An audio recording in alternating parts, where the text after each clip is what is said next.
All right, back at it with Toby Nunn, MarVida Sportfishing. It's good to be back. Thanks for having me back. Almost the same place and time as about a year ago. Yeah, not a bad view. You don't have it too rough. No, the day job. We're spoiled. Yeah, exactly. So we spoke last year. We're about to go into October's coming up soon, and that's where you have a lot of the sport fishing tournaments. We'll get into that, but it's been good fishing lately. It came on a little bit later than last year, but numbers are really good. Good populations. With the exception of Dorado, we've seen a lot of Wahoo. We've seen a lot of sailfish, striped marlin, blue marlin, and black marlin already this year, and an exceptional late spring, early summer of tuna. So one of the better tuna years we've had in a while, which is so much fun. They're so delicious. And here at the end of a 1,000-mile desert, it's always good to have good, safe, clean, easy accessible protein. Yeah. Something I found interesting was, well, first of all, you said you've seen orca. Absolutely, this yeah. spot, yeah. Literally yesterday? Yeah, 2 days ago, right here. From this point up the coast about 20 miles. So up past Rancho San Cristóbal, that's one of the, that beach area is one of the biggest heads or spawning grounds or laying grounds of the Pacific Ridley sea turtle. And so as all these turtles, and they're coming in by the thousands, as they're coming in, they hang out offshore. That's the club, right? That's where they do the hookup. That's where they do the meetup, the hookup. And then they hit the beach and lay the eggs that have been fertilized. So there's a lot of tasty snacks, right? So it's all for orcas and other predators like larger sharks and stuff. You have a bunch of turtle McNuggets just hanging out here, and it's just a drive-through. And so these larger predators, primarily orcas and larger sharks, are hitting up this area right now. As well as we just had the big mobula, the manta ray and big mobula ray migration, and that's a big dietary staple for orcas and stuff. So we've seen a couple of good pods come through, and it's always exciting. You typically think of orcas with the Pacific Northwest, so being down here, it's just really neat to see these majestic apex predator of the planet hanging out where we fish. Yeah. No, I see people diving with them. I'll leave that to them. I don't think I'm getting in the water with any orcas. That's a choice for someone that's risk adverse. Exactly. I'll be risk averse in the stock market now in my life. I always thought whales were just here for a couple months out of the year.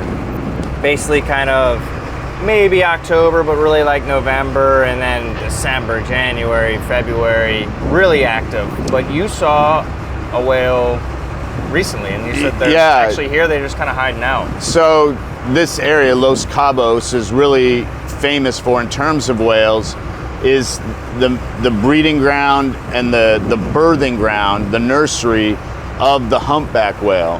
And so like you said, December, January, February, in earnest, they're here by the hundreds, and they work in these really cool nuclear family units. Mom and dad take care of the little one, teach the toddler how to swim. And it's really neat because they come in here. Los Cabos, obviously by definition, means the capes. And so all these little capes and inlets really make it a nice, safe area for them to teach their toddlers how to swim, nurse their toddlers, and get them prepared for the migration back north. Now, that's a migratory scenario. And we also get the gray whales. The gray whales don't always come this far south. They tend to stop Punta Lobos is kind of normally their southern tip. Yeah. But in the past couple of years, we've seen grays all the way through here past Frialis and going up into the Cortez. But what we saw, like I said, we've been seeing orcas, but we always see bride whales, mink whales. Yesterday, we saw just a massive blue whale. There's nothing more humbling than being in a 50-foot boat, have a submarine pull up next to you and realize that's a mammal. You want to feel insignificant, be around a big, that's the largest species on the planet, totally on the planet of Earth. And so it's really humbling to be around it. And just, they're beautiful, majestic, and peaceful creatures. Cousins of ours being mammalian and air breathers. but there's always some neat wildlife, sea life here, and that's what makes Los Cabos so special. These two big bodies of water, the Pacific Ocean right here to our right, to our left is the Sea of Cortez, and having these big waters converge here just brings in so many great things to see. So not only is the fishing spectacular, the wildlife, the sea life. Like right now we're surrounded by sea lions, fish, and then potentially, you know, whales. In the winter, this is covered up in whales. If you had to pick, where would you rank like Cabo and Baja as a fishing destination, like in the world? So globally, the Los Cabos region is the most accessible and most productive fishery on the planet. And the reason I say that is because the variation of species, the accessibility to it, we're only 2.5 hours or less from 25 major US cities. We really are a layup in terms of somebody that wants to get into offshore fishing or get exposure to the billfish family.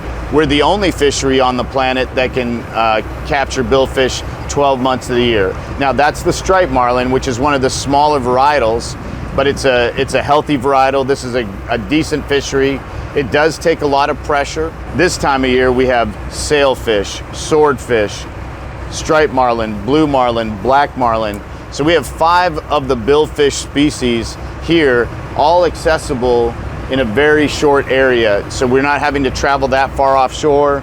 We don't have to deal with a lot of additional costs. So you can get in here, you can stay here, you can fish here, and there's a little bit of something for everyone. So of course I'm biased, but I think as a result of that, that's why we are probably one of the top fishing destinations globally. You know, I have a group of guys from the United Kingdom that come every year. They fish here for a couple of weeks. We have people from Asia, Japan, Korea that come here. A lot of Europeans, French, Spanish, Italian. It's really cool to see like all these people from all over the planet come here to experience us. Now there are places that at different times of the year yield bigger fish, like Madeira off of Africa, Cape Verde out in the Atlantic, Panama, Guatemala, Costa Rica, all great fisheries, but they're very seasonal. Where here, we're year round. Yeah. All right. What I'm curious here. What's your favorite fish to eat? Because like I love to, coming from Louisiana, I love to fish, and if I'm not eating it, it's catch and release. So, what's your favorite fish to eat here? So I am exceptionally spoiled. I'm exceptionally spoiled. I identify that. I own it. I think the greatest fish in the ocean to eat is Wahoo. Yeah, we're in agreement on that. You know, like you have the crazy hot matrix. The hotter they are, the crazier they are in human beings. In fish, we have the ugly delicious matrix. So the uglier the fish, the more delicious it is. So like Wahoo, they're not a charming looking fish. They're not elegant, elegancia. You know, they are 100% ugly and so delicious.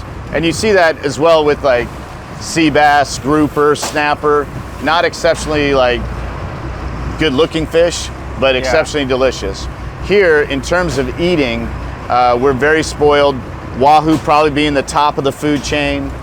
Tuna, yellowfin tuna, and it's really, while they're a smaller variety of the tuna family in terms of they're not as big as the blue tuna, they do get quite large, 100, 200 pounds. Here in Cabo last year, a 360 pound yellowfin tuna was caught. You can't tell the difference in the meat. It's all like high grade sushi, sashimi grade meat. Very delicious, very clean, healthy protein. And then of course, Mahi Mahi, then sea bass, grouper.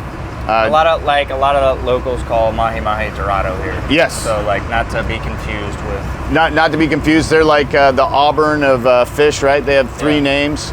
The scientific name is dolphin fish. We don't like saying dolphin fish because people immediately think we're out here killing flipper, and that's not the case. We love and nurture our porpoise cousins. Dorado, meaning gold in Spanish, they're the gold fish, and that's why in Hispanic culture, really good eating. delicious.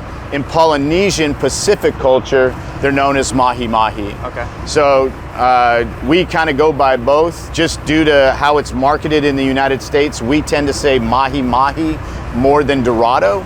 But here, being that we are of Spanish culture, Hispanic culture, we say Dorado, which is a very descriptive term because they are gold in the water. Yeah, yeah. No, it's a beautiful colored fish. So, on to tournament season. Woo, let's go. Bisbees and Cabo tuna jackpotted. That's two main ones, right? They're probably the biggest. We've already had the pelagic triple crown, which happens mid-June. In the end of July, early August, we have the Bisbee East Cape, which is up in Los Barriles, Buena Vista area. First week of October, we have the Marlin Magazine International Billfish, Los Cabos Billfish.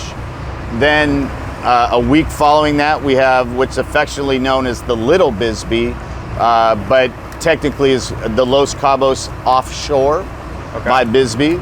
And then a week after that, we have the Black and Blue, which is affectionately known or commonly known as the Big Bisbee. Yeah. There's a couple small little tournaments, the sashimi-grade World Championship, the Los Cabos Tag'em, which is a catch and release invitation only tournament in that week. And then the Western Outdoor News Tuna Jackpot is the first weekend of, or typically the first weekend of November. And those are the big major tournaments. That's what brings in the most people. The best known are the little and the big Bisbees, and that's where the most financial money in the sport. What are we talking about Bisbees? You think, like, if you win Bisbees? So if you win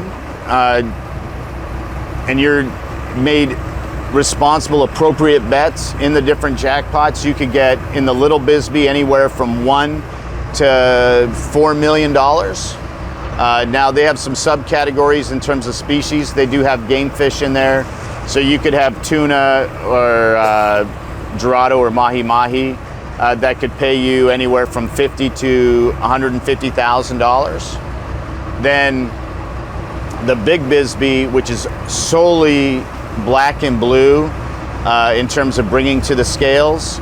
It has to be over 300 pounds to qualify, but they also have a release division, which is like all billfish, sailfish, striped marlin, blue marlin, black marlin, and they do that on point system. You could win a couple $1 million in each of those divisions. Last year was a super exciting year for us here in Cabo. And the reason why it was super exciting, one, there was some amazing fish caught, but more importantly, what made it so exciting last year is who caught the fish. So in the Little Bisbee, the Los Cabos Offshore, it was won by the boat that's parked right next to the boat that we're on right now, called What a Journey, which is a little 33 Cabo Express. Javier Aboa and our boys Josue were the crew of that. So when you see a local little charter boat go out and take on all these big boys and take down 3.6 million, I think they got. Don't quote me. I could be wrong, but it was a large amount of money. And then in the Big Bisbee, the Black and Blue, right off the shotgun on the last day, a 33-foot center console called Crudo, a local boat with a local crew tied into a fish. It has outboard engines. I remember being at the shotgun and going, well, wherever they go, they're going to get there faster than everybody, but they're going to have a heck of a time if they even hook a fish. And I remember being a little bit of a doubter, and they hooked up like right after the shotgun. They got out to the grounds before everybody else. They tied into a 600 plus pound fish. They fought it for 11 hours and got to the scales with only 5 minutes before closing to win it all. Damn. And so last year was exciting. Not only was it local guys, it was little boat guys, and that means so much for the community here, because like the guys we're with right now, they grew up here. They're cholleros. And, this is their pride, their joy. They've been fishing since they were young teenage boys, worked their way up from pangas all the way up to whatever class boat they're on now, with a high international standard of training. and then to take on the world champions and become the best statistically and the best practically and the best proven empirically fishermen on the planet. It's just awesome for the community. So proud of the local guys to like win one for the home team last year. Even though I'm not really home team, I'm an expat and I'm a transplant. Super excited to see like the local community celebrating those wins. Nice. And big money stayed in the town. Yeah. No, that's good. Give a quick little plug on why somebody should come fishing. The next time they're coming, just do you can do a half day, you can do a full day. You don't have to do it super intense. You know, get out on the water. You're gonna see beautiful stuff. You might run into orca, you might run into whales, you might see turtles, you know. Fishing at like the Gulf of Mexico, the Gulf states, beautiful fisheries, beautiful water, great people, great culture. But to get to the depths of the quality of water that we have here, or the proximity to the water we have here, you have to go like 80, 100, 140 miles to get into the same maritime conditions. Here, like the Pacific Shelf is right there. You can see over my shoulder kind of that there's already a fish with its outriggers out fishing. You don't have to go far to make it happen here. Yeah. Yesterday we caught Wahoo, 2-striped marlin, a really nice qualifying blue marlin, and then we lost another blue marlin. I never lost sight of this rock formation. So we were always within 4 to 5 miles of it. Now, we're not always that fortunate that we're that close. Sometimes we're 10 miles, 12 miles. Sometimes we have to venture as far as 24 and go all the way up to Golden Gate. But you can get in and get out here in a short period of time. 6 hours on the water here can be exceptionally productive, where 6 hours on the water in the Gulf of Mexico is just getting to your destination. So your costs are higher fuel consumption, more time consumption, and everyone's greatest treasure on the planet is time. And here, with being in such close proximity to unbelievable waters and one of the most productive fisheries on the planet, it's the ultimate fishing time machine. So you can come here, your time is not wasted, your time is efficiently, effectively, and appropriately utilized, and then with the excess of your time, you can take in and enjoy our wonderful culture here in Cabo. Nice. No, and I want to let people know to, you guys have a really cool Instagram account. Oh yeah. You know, so give MarVida Sportfishing a follow. Like, it's always, and that's what I saw. You had the Wahoo up from yesterday. Yeah. Which is, by the way, you have my phone number, so whenever you get Wahoo, I got some. Yeah. Spread the wealth, man. Yeah, always. But, always. I've always supported MarVida. Indeed. My little sister fished here when she was in town, so. Yeah, anyway. we had a lot of fun. Yeah. Yeah, it was awesome. Told me. So, anyway, let people know where to reach out. Yeah, you can find us on social media at MarVida Cabo or at MarVida Sportfishing. You can find us there. We still have our we went through a rebranding. We used to be known as Red Rum. You can still look up Red Rum. It'll lead you to us that way. You can also find us on the YouTubes at MarVida Sportfishing, or as well as the Cabo Fishing Podcast. You can find us there as well. Yeah, I'm one of the old school guys. It's Yeah. from the Red Rum days. Yeah, I remember. So cool, awesome. Well, Toby, thanks so much for your time, man. Always a pleasure to have you guys. Thanks for taking the time, and hopefully we can share and welcome everybody. You and I are trying our best to be good ambassadors to this place. Noah too. And sometimes he's getting too big for us now. Yeah, exactly.